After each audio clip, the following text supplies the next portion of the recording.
Hey yogis. So in my continual quest to challenge assumptions, I have a question for you today.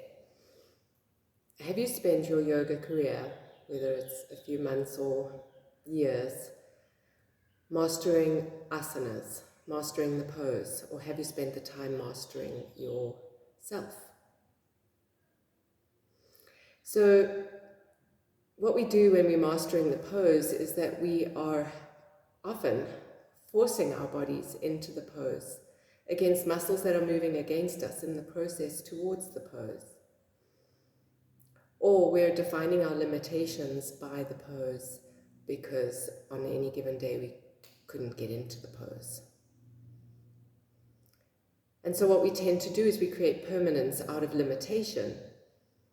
And this permanence then becomes a definition. And we adapt our lives around the limitation. And so my question to you is, what limitations are you experiencing in your body? Using the poses as an instigator, as a call to attention, not as an end product that you're trying to achieve.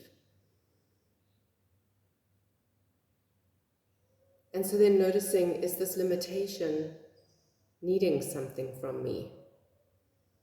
Or is it just a bad habit of muscular movement that I've learned through adaptation for the last however long of my life to date?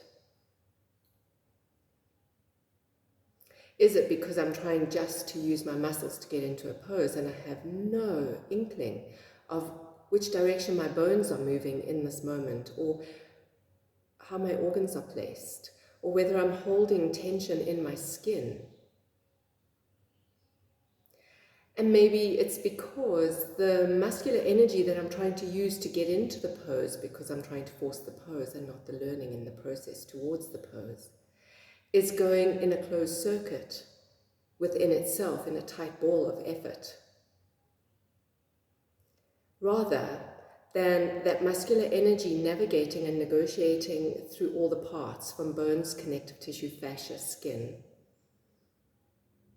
from top to bottom, front to back, left to right, inside to out, outside to in. And so if your muscular effort is limited in a circuit, your yoga practice is going to exhaust you. And you're going to come away with a rule that you can or cannot do this certain pose, rather than a deeper understanding of how you're using your muscular energy, how you're using your prana, your vital life force, your awareness and your attention to create fluidity.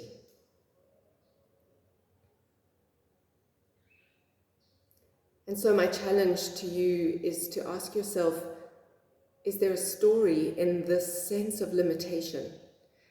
What story is needing to be heard, and can I listen? How deep is my communication between all of my parts?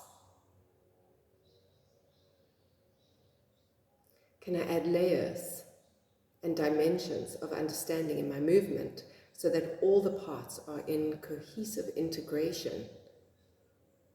Instead of, this is a hip opener and my hip has to open in order for me to have that shape.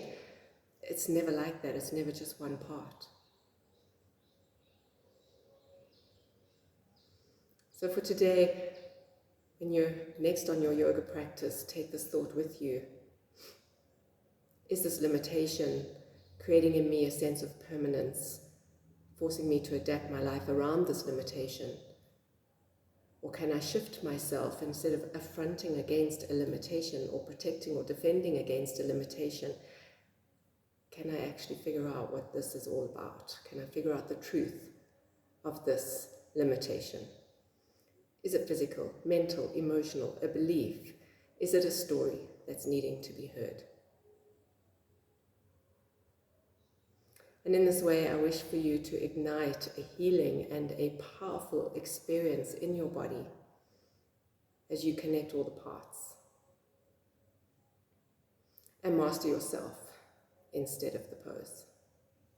Namaste.